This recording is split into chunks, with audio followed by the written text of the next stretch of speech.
Hello friends, welcome to my YouTube channel IAS gateways.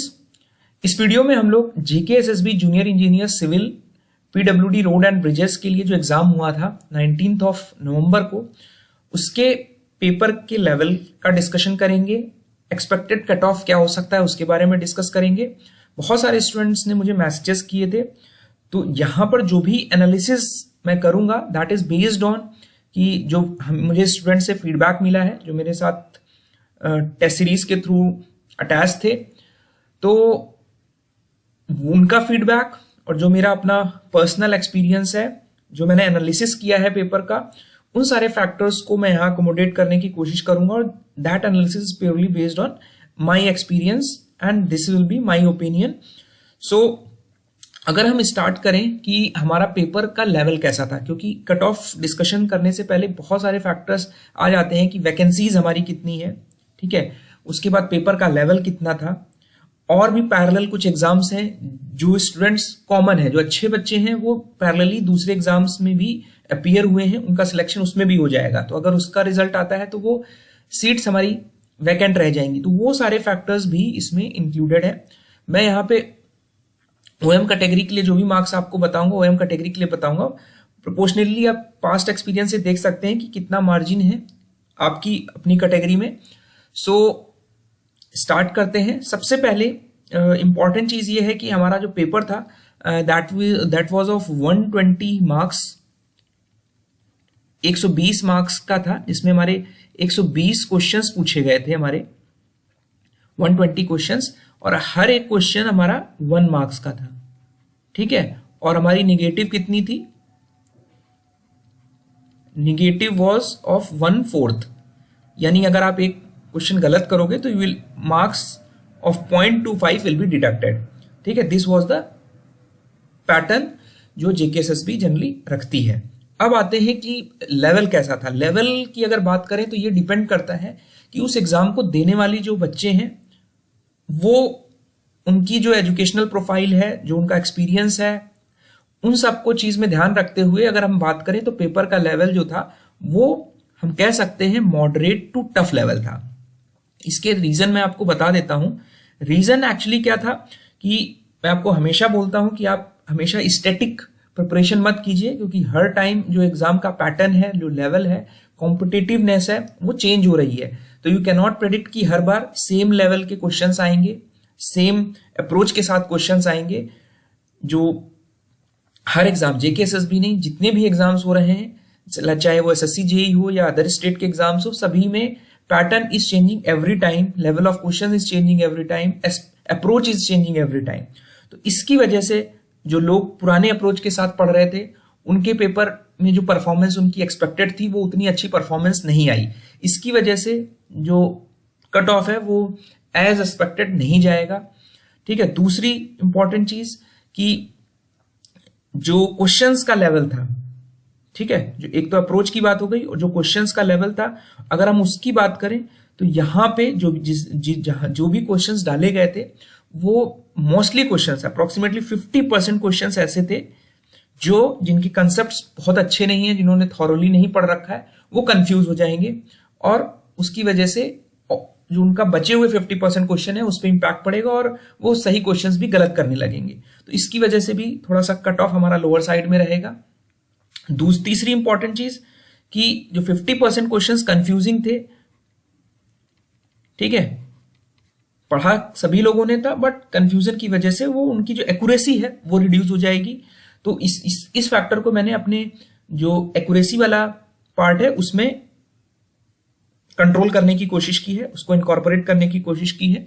और जो numerical का weightage था, बिकॉज यहां पर आपका कैलकुलेटर अलाउड नहीं था, तो न्यूमेरिकल का वेटेज भी इन्होंने अच्छा खासा दिया था। थोड़े डिफिकल्ट न्यूमेरिकल से आप डायरेक्टली सिंपल एक लाइन के फॉर्मूले लगा के निकाल सकते थे, ठीक है। तो कैलकुलेटिव पेपर था, कुछ क्वेश्चंस हमारे अप्रोक्सीमेटली 25 से 30% न्यूमेरिकल्स पूछे गए थे, जिसमें अराउंड 50% न्यूमेरिकल्स जो थे वो डिफिकल्ट कैटेगरी के थे, ठीक है। 6-7 क्वेश्चंस थे जो डिफिकल्ट कैटेगरी के थे, वो नॉर्मल जिन स्टूडेंट्स ने जेकेएसएसबी की स्टैटिक अप्रोच से पढ़ा होगा वो क्वेश्चंस उनसे नहीं होंगे, ठीक है। तो ये सारे एस्पेक्ट्स को ध्यान में रखते हुए, और जो परफॉर्मेंस है, जो स्टूडेंट्स की अभी की परफॉर्मेंस है, अगर उनका फीडबैक लेते हैं, ठीक है, उनकी अभी की परफॉर्मेंस, लेवल ऑफ पेपर, और जो हमारी वैकेंसीज हैं, वैकेंसीज काफ़ी ज़्यादा हैं इस बार, 855 वैकेंसीज हैं इस पोस्ट के अगेंस्ट में। तो इन सारे फैक्टर्स को लेते हुए जो एक्यूरेसी वाला पार्ट है और जो अटेम्प्ट का पार्ट है वो मैंने सोच समझ के अपने एक्सपीरियंस से लिखा हुआ है।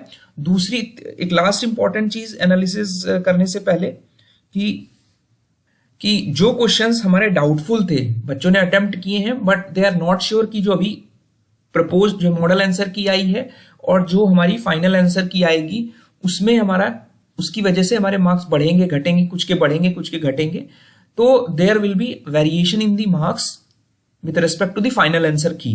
तो मैंने जो मेरा एक्सपेक्टेड है कि 4-5 क्वेश्चन जो है वो जेकेएसएसबी एग्री कर लेगा कि they are incorrect and they will modify the answer की, उस चीज को मैंने इनकॉर्पोरेट कर लिया है in the accuracy of doubtful questions. ठीक है, और जो आपकी ये वैकेंसीज हैं, ठीक है, अगर आपका जो रिजल्ट है जो अदर वैकेंसीज का, एई का, जल शक्ति का, अगर वो आ जाता है तो कुछ वैकेंसीज सिलेक्शन कॉमन होने की वजह से वैकेंट रह जाएंगी और फिर फर्दर जो स्टूडेंट्स हैं उनको कॉल कर लिया जाएगा, उसकी वजह से भी कुछ बेनिफिट हो सकता है कुछ स्टूडेंट्स को। तो उन सारे फैक्टर्स को मैं ध्यान में रखते हुए मैंने जो भी पेपर है उसको 4 कैटेगरी में डिवाइड किया है और जो क्वेश्चंस आइडेंटिफाई किए हैं, ठीक है, तो अगर जो भी एनालिसिस है ये अबव एवरेज स्टूडेंट के लिए है जिसने अच्छे से मेहनत की थी, बिकॉज जो मोस्टली जो लॉट है, जो अच्छे बच्चों का लॉट है जिसने अच्छे से पढ़ाई की थी, उनके मार्क्स जो हैं वो 60 से लेके मोस्टली जो मार्क्स हैं वो 60 से 75 के मार्क्स के बीच में आ रहे हैं। अभी जो आंसर की रिवाइज होगी उसमें प्लस माइनस 2-3-4 मार्क्स बढ़ जाएंगे, ठीक है, किसी के घट भी सकते हैं। तो जनरली हमारा जो लॉट है वो 60 से 75 मार्क्स का सबसे ज्यादा लॉट है, ठीक है। तो जो मैक्सिमम कंसंट्रेशन होता है उसी के एक्सट्रीम एज पे जाके हमारा कट ऑफ डिसाइड होता है, ठीक है, डिपेंडिंग अपॉन द वैकेंसीज। तो अगर हम क्वेश्चंस की कैटेगरी पर जाएं तो इजी, मॉडरेट, डिफिकल्ट, डाउटफुल, ये मैंने कैटेगराइज किया है। इसमें इजी क्वेश्चंस मैंने, मुझे अपने एक्सपीरियंस, बिकॉज आप जब पेपर पे बैठते हो तो question paper automatically becomes difficult, आपकी एक्यूरेसी लेवल जो होती है वो रिड्यूस हो जाती है। तो यहां पर इजी क्वेश्चंस जो मैंने आइडेंटिफाई किए हैं वो आउट ऑफ 120 क्वेश्चंस हैं, ये आउट ऑफ 120 क्वेश्चंस बताऊंगा। तो इजी क्वेश्चंस जो थे वो 30 क्वेश्चंस थे जो जनरली सभी बच्चों ने, जो भी पढ़ के गया था उस सभी बच्चों ने ये क्वेश्चंस किए हैं, ठीक है। तो ये 30 क्वेश्चंस तो वो हो गए जो आपके 100% अटेम्प्ट है इनका, मतलब सभी बच्चों ने मोस्टली किए हैं जिन्होंने अच्छे से पढ़ाई की थी। उसके बाद मॉडरेट लेवल के क्वेश्चंस की अगर बात करें तो अप्रोक्सीमेटली मॉडरेट लेवल के क्वेश्चन ऐसे हैं 42 क्वेश्चंस हैं जो हमारे मॉडरेट लेवल के थे, जिन्होंने अटेम्प्ट तो किया है बट थोड़े से कम एक्यूरेसी के साथ किया है और थोड़े से इजियर साइड से हायर लेवल के क्वेश्चंस थे, बिकॉज मैच द फॉलोइंग्स थी, असर्शन रीजन के क्वेश्चंस भी थे, एनालिटिक क्वेश्चंस भी थे, न्यूमेरिकल क्वेश्चंस भी थे, तो वो सब इसमें इनकॉर्पोरेटेड हैं। जो डिफिकल्ट कैटेगरी के क्वेश्चंस थे, जिन स्टूडेंट्स ने बहुत अच्छे से पढ़ाई की है वही इसमें एक सर्टेन परसेंटेज एक्यूरेसी के साथ उन्होंने अटेम्प्ट किया होगा, ठीक है। तो हमारे जो डिफिकल्ट क्वेश्चंस थे जिसमें न्यूमेरिकल्स और मैच द फॉलोइंग और कंफ्यूजिंग क्वेश्चन जो सही थे लेकिन बच्चों ने गलत कर दिए, लाइक कैनेडीज थ्योरी वाला क्वेश्चन, खोसला थ्योरी का क्वेश्चन था, वो डिफिकल्ट कैटेगरी में, बिकॉज सभी स्टूडेंट्स ने उसमें तीनों जो ऑप्शंस थे उसमें जो पुरानी आंसर की उसमें आंसर गलत दिया हुआ था, तो वो कैरी फॉरवर्ड हो गया। तो इस तरह के क्वेश्चंस मैंने डिफिकल्ट कैटेगरी में डाले हैं कि जो आपने पढ़ रखे थे लेकिन गलत कर दिए, ठीक है।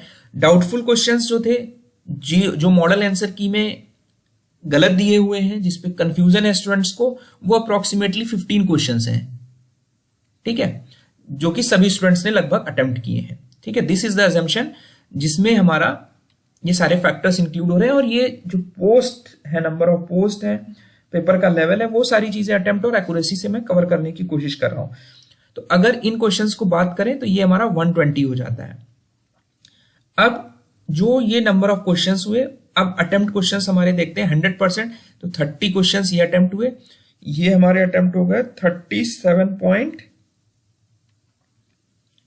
8 क्वेश्चंस ये हो गए, और ये हमारा 50% एक्यूरेसी। डिफिकल्ट क्वेश्चंस में हमने ये माना है कि जिन स्टूडेंट्स को लगा कि मेरे को ये आता है वही क्वेश्चंस अटेम्प्ट किए, तो ये अप्रोक्सीमेटली 50% क्वेश्चंस ही लोगों ने अटेम्प्ट किए होंगे, 16.5 हो गया।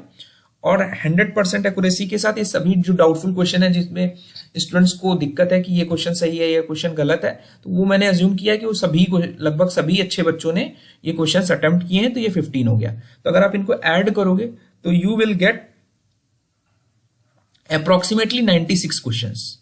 तो आप देखोगे कि जिन ये बच्चों के 60 से 75 मार्क्स की रेंज में आ रहे हैं, वो उनके जो अटेम्प्ट है, अच्छा अटेम्प्ट जो है, जिन्होंने सीरियसली अटेम्प्ट किया, तुक्के नहीं मारे, वो अटेम्प्ट हमारा 90 से 95 क्वेश्चंस का है, जिन्होंने एक्यूरेसी के साथ, समझदारी के साथ पेपर अटेम्प्ट किया है। तो this will be the good attempt. तो हम कह सकते हैं जिन्होंने 95 क्वेश्चंस के अप्रॉक्स सीरियसली बिना तुक्के के अटेम्प्ट किया है, that is a good attempt in this paper. ठीक है, अब आते हैं कि एक्यूरेसी कितनी है, कितनी एक्यूरेसी के साथ स्टूडेंट्स ने किया है। ठीक है, तो जो 30 क्वेश्चंस है, इस पे हमने अज्यूम किया कि थोड़ा हम कंजर्वेटिव साइड चल रहे हैं, तो नंबर ऑफ क्वेश्चंस करेक्ट जो होंगे वो हमारे अटेम्प्टेड, अब ये 30 क्वेश्चंस जो है वो हमारे करेक्ट हो गए। ठीक है, अब 80% क्वेश्चंस इसके करेक्ट हो गए हमारे मॉडरेट में। हमने यहाँ पे एक्यूरेसी थोड़ी कम ली है बिकॉज पेपर में कुछ कंफ्यूजन और ट्रिकी क्वेश्चंस थे, तो उस चीज को इनकॉर्पोरेट करने के लिए मैंने इसकी एक्यूरेसी 90 की जगह 80% ली है। तो ये हमारा आता है 30.24। ठीक है, तो इसका मतलब ये हुआ कि जो आपने 37.8 और इन 7 क्वेश्चन के लगभग जो आपने अटेम्प्ट किए, तो वो निगेटिव हो गया। उसके अगेंस्ट में आपके जो निगेटिव मार्क्स हैं, यहाँ पे लिख लेते हैं निगेटिव मार्क्स जो बन रहे हैं, निगेटिव ये 30.24 आपने सही किए और 1.89 आपके निगेटिव हो गए, जो आपने बचे हुए क्वेश्चन गलत कर दिए 1/4 के हिसाब से।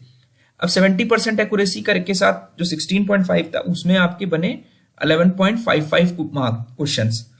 ठीक है, इसी तरह जो आपके डाउटफुल क्वेश्चंस थे, इसमें मैंने 60% एक्यूरेसी इसलिए लिया है, ये अज्यूम करते हुए कि जो जेकेएसएसबी है वो 4-5 क्वेश्चन एटलीस्ट सही मान लेगी।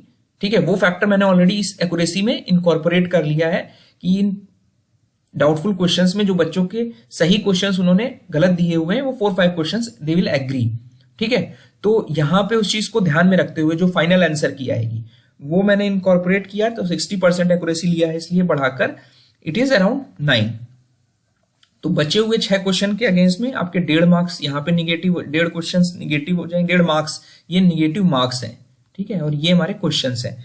और इसी तरह जो आपके ये वाले 11.55 आपने नंबर ऑफ क्वेश्चंस करेक्ट की, इसके अगेंस्ट में आपके निगेटिव 1.24 बनेगा। ठीक है, तो अब इन क्वेश्चंस को अगर ऐड करोगे तो आपका जो आएगा ये 80.80 आएगा। ठीक है, और ये आपके ऐड करोगे तो निगेटिव मार्क्स आपके 4.63 आ रहे हैं। ठीक है, 4.63 आ रहा है। तो ये आपके निगेटिव मार्क्स हो गए। अब एक क्वेश्चन 1 मार्क्स का, तो आपके करेक्ट मार्क्स जो हो गए, marks is equal to 80.8 minus 4.63, तो आप देखोगे ये आ रहा है आपका 76.17। ठीक है, तो अब ये क्रिटिकल नंबर आया जो मेरे असेसमेंट से निकल के आया, तो 76.17 मार्क्स फॉर कट ऑफ, तो इसको हम राउंड ऑफ कर लेते हैं 77 मार्क्स। ठीक है, अब ये मार्क्स में मैंने एज्यूम ये किया है कि JKSSB will agree 4 to 5 questions. अगर इससे ज्यादा एग्री करती है तो it will increase by 1 or 2 marks, it will increase by 1 or 2 marks. ठीक है, तो जो हमारा 79 के अप्रॉक्स चला जाएगा। And this will also accommodate जो हमारे स्टूडेंट्स ऑलरेडी सिलेक्टेड हैं दूसरे एग्जाम में, तो उनकी वेटिंग अगर हमारी, उनकी वजह से जो वैकेंसीज और बनेंगी, तो इसकी वजह से ये माइनस में जाएगा कट ऑफ और। ठीक है, तो यहां पे प्लस माइनस 3 मार्क्स और कर लेते हैं, तो इट विल बी अराउंड 74। तो this 74 is incorporating all the factors जो हमारा इन एग्जाम्स के जो ऑलरेडी रिजल्ट्स आए हुए हैं उनको इनकॉर्पोरेट करता है, और 79 मार्क्स इंक्लूडिंग हमारे जो जेकेएसएसबी की जो फाइनल आंसर की आएगी, तो हमारा जो रेंज बन रहा है वो 74 से 79 है। तो जिन स्टूडेंट्स के 74 से 79 मार्क्स के बीच में आ रहे हैं, दे कैन बी श्योर, ये हमारी मैक्सिमम रेंज है। 79 से ज़्यादा, ये मेरा एक्सपीरियंस कहता है 79 से ज़्यादा कट ऑफ नहीं जाना चाहिए, ठीक है, बिकॉज वैकेंसीज भी हमारे पास सफिशियंट है। और जो बच्चों का जो मोस्टली बच्चे जो गेन कर रहे हैं मार्क्स, वो 75 के अराउंड जो अच्छे बच्चे हैं वो गेन कर रहे हैं। कुछ बच्चों के 80-85 भी आ रहे हैं, लेकिन वो एक लिमिटेड लॉट है जो अप्रोक्सीमेटली किसी भी एग्जाम में 10% स्टूडेंट्स जो होते हैं, यानी अगर 855 वैकेंसीज हैं तो यू कैन एक्सपेक्ट कि हमारा इसमें से 10% जो स्टूडेंट्स हैं they will be scoring more than 80 to 85 plus. तो ये कट ऑफ डिसाइड नहीं करते। ये इंपॉर्टेंट चीज है कि ये जो 10 से 20% बच्चे होते हैं जिनके 80 से 85% प्लस मार्क्स आ रहे होंगे, they will not decide the cut off. Cut off वो डिसाइड करेंगे जो हमारे मेजर चंक है 60 से 75 के बीच में, उनका जो अपर लिमिट है वो कट ऑफ डिसाइड करेगा। तो वी कैन से कि जिन स्टूडेंट्स के 74 से 79 मार्क्स की रेंज में मार्क्स आ रहे हैं ओएम कैटेगरी में, they can expect for the selection. First round में नहीं हो सकता है कि आपकी जो वैकेंसीज क्रिएट होंगी नेक्स्ट राउंड में आपको जो 73-74 मार्क्स के रेंज में बन रहे हैं वो उनको भी सिलेक्शन उनका हो जाए, ठीक है। और जो अदर कैटेगरीज के लिए जो मार्क्स हैं वो आप अकॉर्डिंगली जो अपना प्रीवियस कट ऑफ्स हो रखे हैं आप इसमें से माइनस करके आप अप्रोच कर सकते हैं कि आपकी उस कैटेगरी पर्टिकुलर कैटेगरी का क्या मार्क्स होगा। लेकिन इस रेंज में अगर मार्क्स आ रहे हैं आपके किसी भी कैटेगरी का, तो यू कैन अज्यूम कि आप अभी सेफ हैं, you can expect. But I will suggest कि आप जो फर्दर प्रिपरेशन करें, आप नेक्स्ट लेवल एग्जाम की प्रिपरेशन करें। इसीलिए मैं अपनी टेस्ट सीरीज में जो लेवल है क्वेश्चंस का वो हमेशा ज्यादा रखता हूं, because you can not assume कि हमारा पिछले साल ऐसा एग्जाम आया था तो हमारा लेवल ऑफ क्वेश्चंस भी इस तरह रहेगा। तो वो सारे फैक्टर्स हमेशा मैं आपको सजेस्ट करता हूं कि इन सब चीजों को ध्यान में रख के आपको पढ़ाई करनी है। So all the best. जिन स्टूडेंट्स के मोर देन 75 मार्क्स आ रहे हैं they should wait for the result, और जिनके कम मार्क्स आ रहे हैं वो हताश ना हो, they should carry out the preparation, ठीक है। So thank you and all the best.